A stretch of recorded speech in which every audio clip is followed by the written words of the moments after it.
Welcome back to Whispering Oaks Woodworking. Today's not just one project, we're going full production mode. I've got about 30 charcuterie boards to knock out for the Folsom Spring Arts and Crafts Festival, and we're starting from the very beginning. We're talking live edge rounds getting sliced into planks, bark getting ripped off and cleaned up, and then pouring resin in polyethylene and silicone molds. We're also going to show the sanding and finishing of these boards. So stick around, because at the end, I'll show you how all of it comes together in the final booth setup.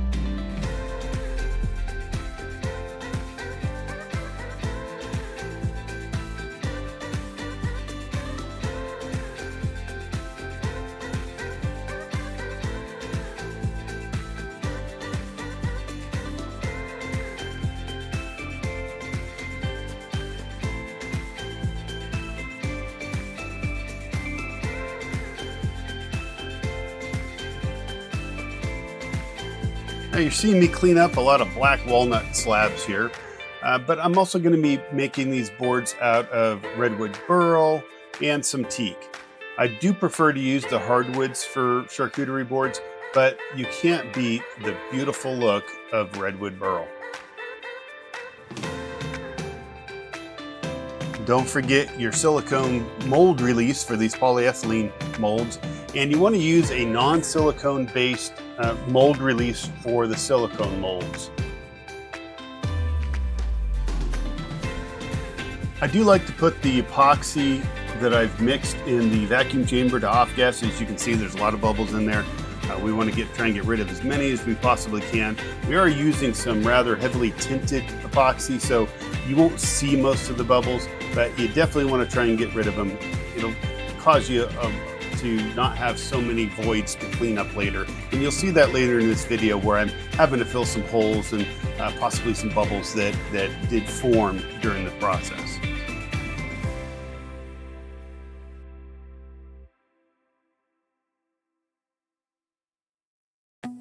And if you have any leftover epoxy, it's always great to have some of these type of molds handy so you can use that epoxy and hopefully sell this piece instead of throwing it away or putting it into candy molds like you've seen me do in the past. It just provides you an extra little source of income and keeps you from wasting.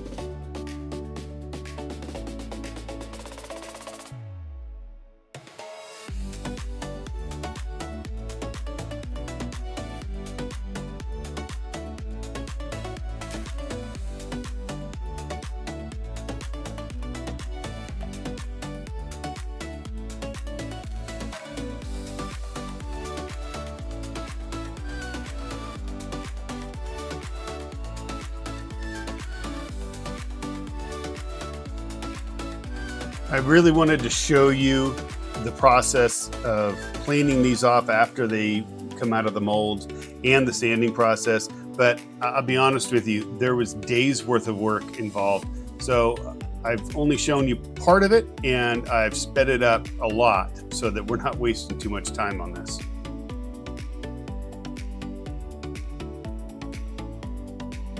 And yes, I do need a dust collection system. You can see all of it piling up out there on the driveway. If you're somebody that has one of these planers or any other planer and has a dust collection system, you don't have that problem. So one day it will happen. But I also think it's important that people see that you don't need to have $100,000 worth of tools in your shop to make some really beautiful items. And you definitely see that on my channel. I've got some nice equipment. None of it is top of the line, but you can really make some quality merchandise.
And as always, if you're interested in purchasing any of my items, you can email me at the address on the screen and I can give you a price. A lot of these charcuterie boards have already sold, but there's still plenty left over and more in the works, and we're always willing to do custom work and ship them anywhere.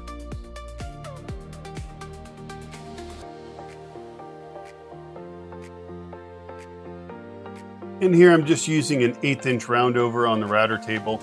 Gives it a nice soft edge, and then I'll follow up during the sanding process.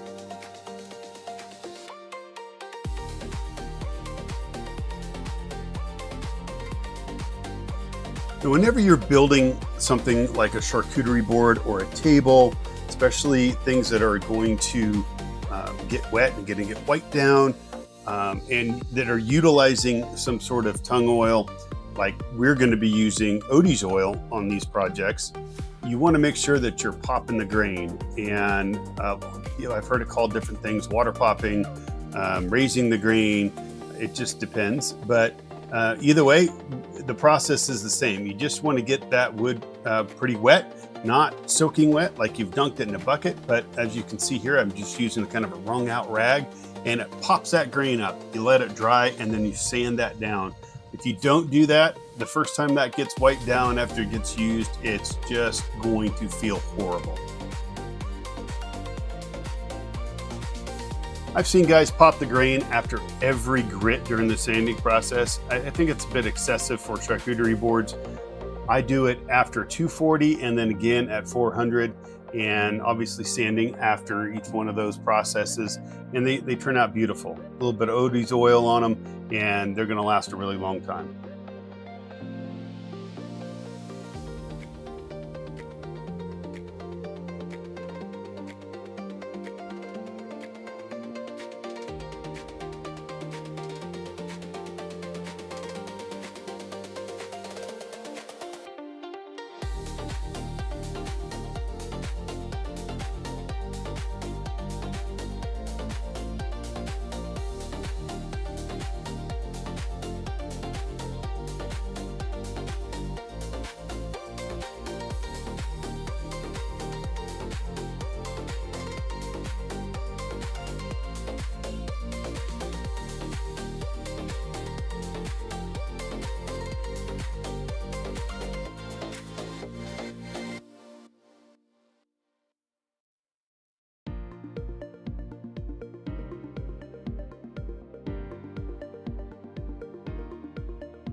I'm using some UV epoxy to fill in that hole that you see. That was on the bottom side of the wood when it was in the mold and just didn't fill in with epoxy. We're going to go ahead and fix that now and use a UV light to cure that resin. It takes about 90 seconds to cure. I generally give it more like 5 or 6 minutes just to make sure it's pretty cured before I start sanding. If it ends up being thick, it might have to go back through the planer with a light cut. But it turns out really nice because you don't have to wait overnight for it to cure.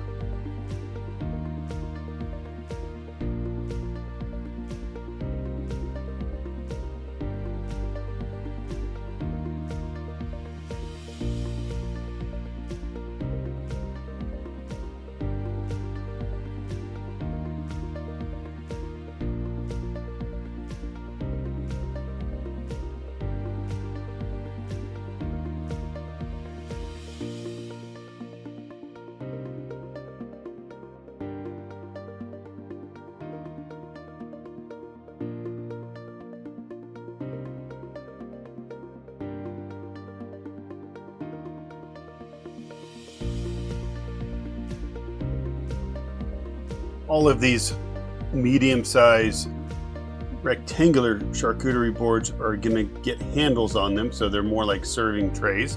So you just see me using the tape so I can put marks on the board, and that is a real handy little jig that you can buy off of Amazon to make sure that all your holes are in the correct spot for the handles.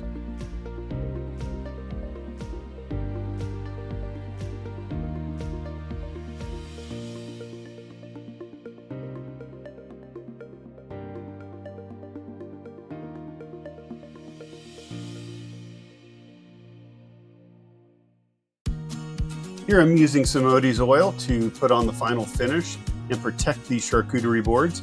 It is a 100% food safe tung oil, and it goes on really easy. I really enjoy using it. You just rub it in really good. I'll use a non-scratch scouring pad to apply it, and then a piece on my drill, as you see there, and it just helps really push it into the grain. Let it sit for about an hour and then you buff it off. I'll also use a microfiber pad on the drill to give it that final buffing, and they come out absolutely beautiful.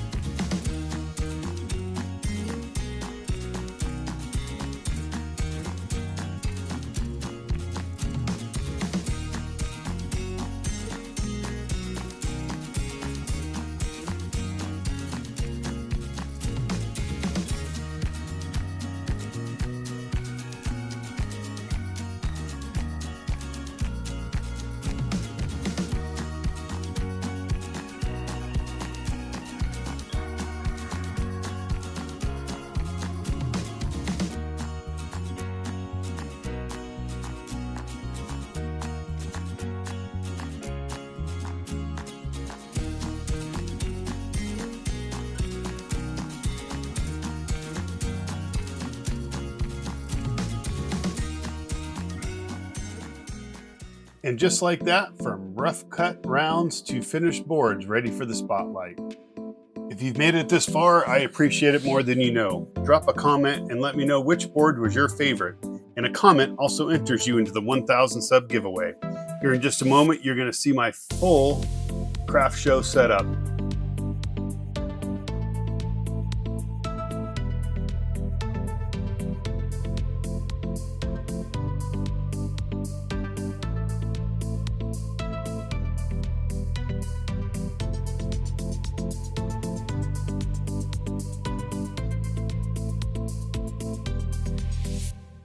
Thanks for watching, everybody, and we'll catch you on the next one.